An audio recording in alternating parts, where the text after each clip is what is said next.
여러분 한 주일 잘 보내셨습니까? 온타리오 분위기는 월요일부터는 뭐 마스크도 안 쓰고 저희 회사도 출근해라. 자, 이렇게 통제가 왔습니다. 온타리오, 토론토 같은 경우는 다 오픈을 하는 그런 상황입니다. 자, 근데 그런 얘기를 하려고 오늘 영상을 만드는 건 아니고요.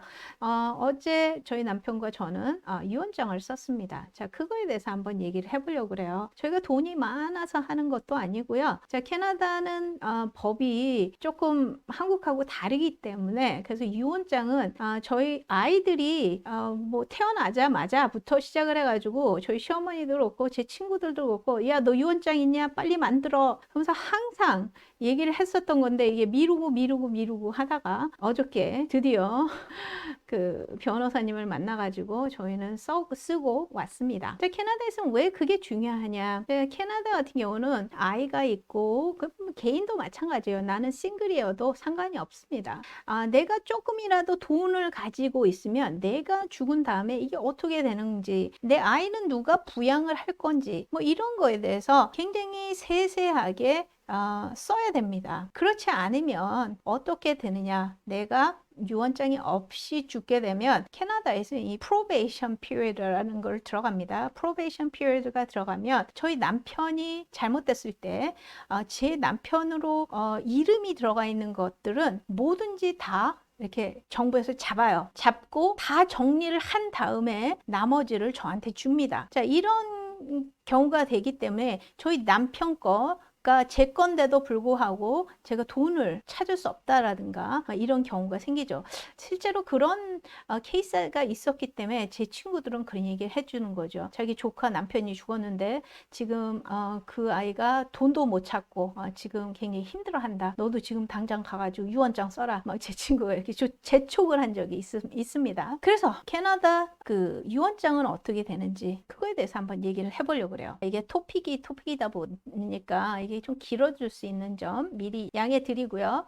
그리고 저는 변호사가 아닙니다. 제가 지금 말씀드리는 것은 여러분들이 변호사하고 상담을 받으신 다음에 이게 전부 다 케바케죠. 그렇기 때문에 저는 제 변호사가 한 얘기를 그대로 그냥 여러분들한테 얘기를 하는 거고요.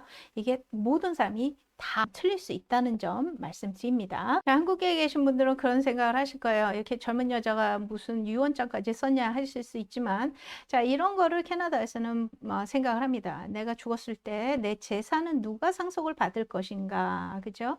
나의 미성년자 아이들은 누가 부양을 책임을 질 것인가. 자, 그리고 제가 의사결정권을 잃게 되면, 자, 이 얘기는 무슨 얘기냐면 사람이 살다 보면 그런 경우가 생기죠. 제가 식물인간이 된다든가 이래서 제가 저의 의사를 표현을 할 수 없는 그런 상황이 됐을 때 누가 결정권을 가지느냐, 저에 대한 권한을 가지는 거죠. 경제적인 결정권, 그리고 나의 생명에 대한 결정권. 자, 이런 거죠. 이건 간단하게 제가 제 말로 표현을 하면 제가 산소 마스크를 쓰고 있는 경우가 있죠. 자, 이 산소 마스크를 뜰 것인가 말 것인가. 자, 그거에 대한 결정권이 누가 있느냐. 자, 이런 얘기라고 보시면 될 것 같아요. 부부가 이렇게 살다 보면 자녀도 생기고요. 집도 있고요. 자, 그리고 캐나다에서는 RRSP라는 게 있습니다. 이거는 Registered Retirement Savings Plan이라고 그래가지고 제가 미래를 위해서 이렇게 부어놓는 돈이죠. 자, 그 다음에 연금이 있습니다. 펜션이 있고요. 그 다음에 라이프 인슈런스 같은 게 있습니다. 그리고 제가 물론 빚이 있을 수 있어요. 빚이.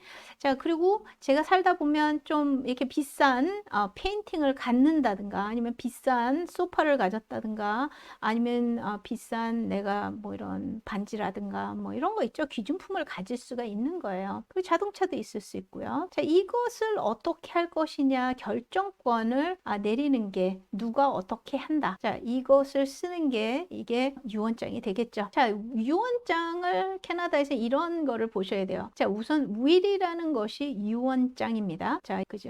그 다음에 power of attorney라는 게 있습니다. power of attorney 같은 경우는 뭐냐면 이 사람이 권리를 가지고 있는 사람이에요. 권리를 가지고 있는 사람. 뭐에 대해서? 나에 대해서 personal care, 내 산소호흡기를 뛸지 말지 결정하는 권한을 가진 사람을 얘기를 하는 겁니다. Power of attorney for property라고 그랬습니다. 자, property 같은 경우는 뭐냐면 제 재산이죠. 제가 집이 될 수도 있고요. 제 RRSP도 될 수 있고요. 무엇이든지 제가 가지고 있는 것에 대한 파워를 가진 사람을 power of attorney라고 합니다. 자, 그 다음에 executor가 있죠. executor and trustee가 있습니다. 캐나다에서는 executor 같은 경우는 이 사람은 시행을 하는 사람이에요. 시행을 하는 사람. 제가 나는 이렇게 해주세요 했으면 그것을 행동으로 옮기는 행동대장 뭐 이런 사람을 executive라고 하는 거고요. trustee 같은 경우는 제가 어떤 기관일 수도 있고요. 사람일 수도 있습니다. 자, 그런 거에서 trustee가 있고요. guardian, custodian이 있습니다. guardian하고 custodian 같은 경우는 뭐가 있냐면 아이들을 어떻게 할 것이냐.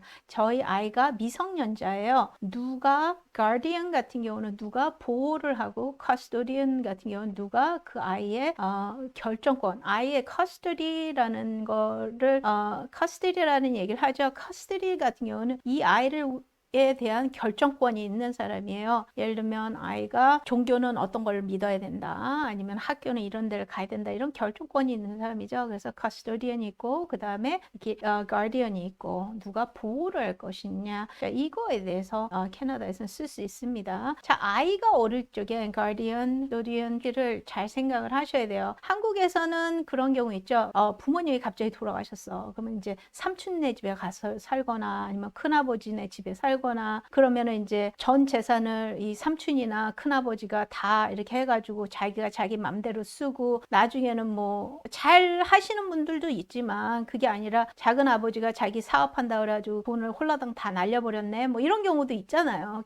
그래서 캐나다에서는 그런 것들을 그래서 trustee도 따로 있고 guardian도 내가 따로 할 수 있고 custodian도 다 따로 할 수가 있는 거죠. 예를 들면 내 친구가 돈 관리는 진짜 잘해. 그런 경우에는 제가 트러스티를 제 친구로 해놓을 수 있습니다. 그래서 내가 죽으면 내 집을 팔아가지고 우리 아들한테 주는데 우리 아들은 우리 삼촌이 길러줄 거야. 그러니까 삼촌한테 한 달에 2,000불씩 줘. 뭐 이런 거 있죠. 자, 이런 거를 할 수가 있습니다. 이게 같은 사람일 수도 있지만 트러스티하고 가디언, 커스토디언을 다 한 사람으로도 할 수 있지만 여러분들이 다 따로따로 해둘 수도 있는 거죠. 자, 그래서 내가 이 사람은 진짜로 우리 아이를 잘 길러줄 수 있는 그런 환경이 될 수 있고 내 전 재산을 한 사람한테 줘가지고 그 뭐 도박으로 다 날려버렸다. 자, 그러면 저희 아이는 진짜 최악의 경우가 되는 거죠. 자, 그런 것을 보호하기 위해서 캐나다에서는 이런 것을 다 따로따로 할 수도 있는 거죠. 저희 부부 같은 경우는 간단하죠.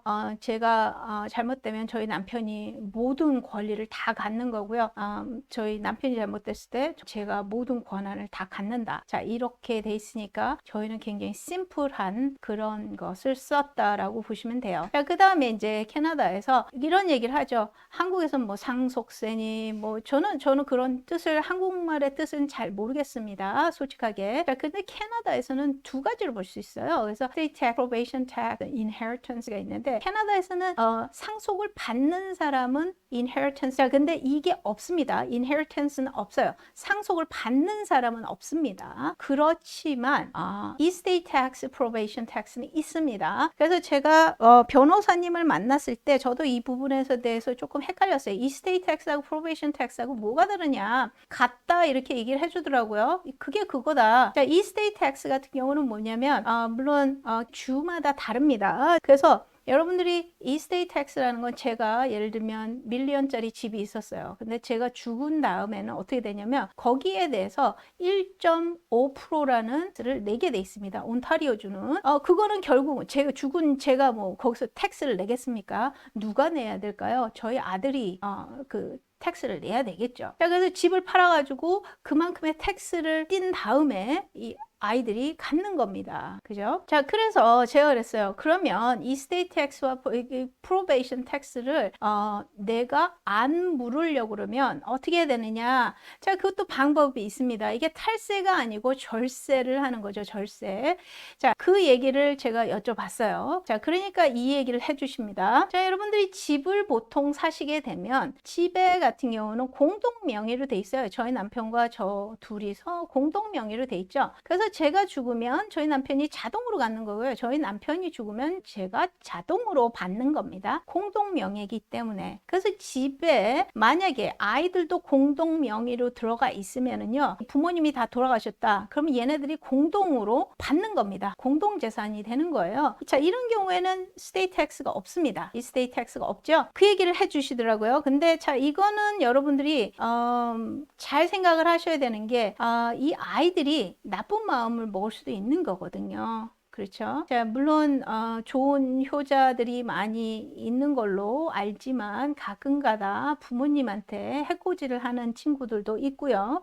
자, 이렇기 때문에 아이들을 내 집에다가 명의를 넣겠다. 자, 이랬을 때는 진짜 조심을 하셔야 되는 게 저는 변호사하고 충분히 얘기하시고 결정을 하셔라 말씀을 드리고 싶고요. 자, 근데 RRSP도 마찬가지고요. 펜션도 마찬가지고 인슈런스도 마찬가지고요. 이런 것들은 beneficiary라는 것을 설정을 해 놓습니다. 그래서 내가 RRSP를 다 못 쓰고 죽었다. 그러면은 이제 저 같은 경우는 beneficiary가 저희 남편이에요. 그래서 제가 남아 있는 것을 베네핏을 받는 사람은 누구예요? 저희 남편이에요. 근데 요번에 변호사님하고 얘기를 하면서 알은 것은 무엇이냐면 무엇이든지 전부 다 alternate beneficiary를 써놔라 이렇게 얘기를 하더라고요. 그래서 이게 다 beneficiary로 돼 있으면 그거에 대해서는 이스를 내지 않는 거예요. 한국에서 가끔가다 뉴스가 들려오죠.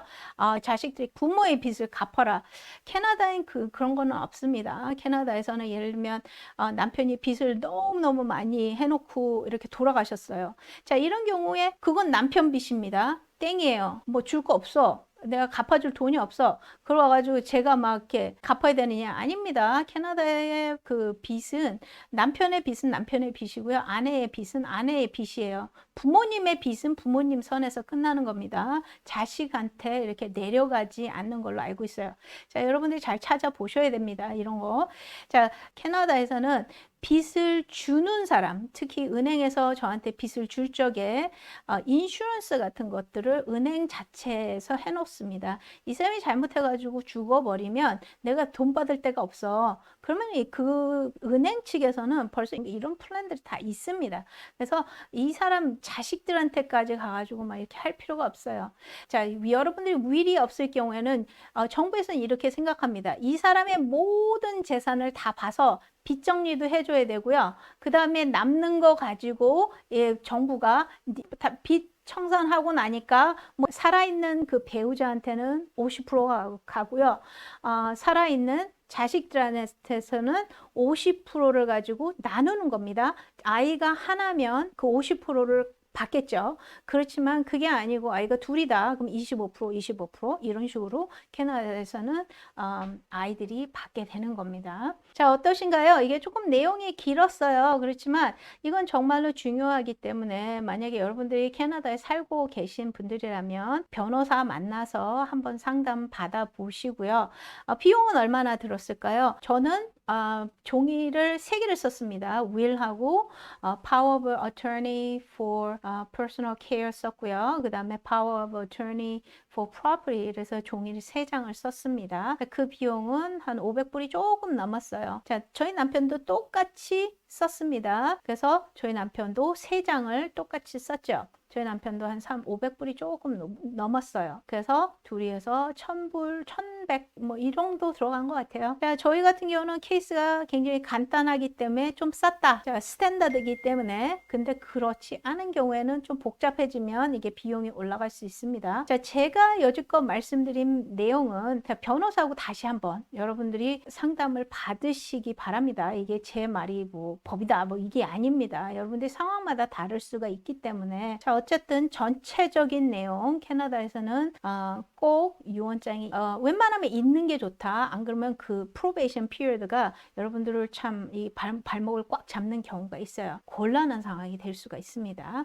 자, 그래서 한번 유언장 생각해 보시고 꼭 작성을 하시길 추천을 드리면서 오늘 영상 여러분들한테 도움이 되셨길 바라면서 저는 오늘 마치도록 하겠습니다. 감사합니다.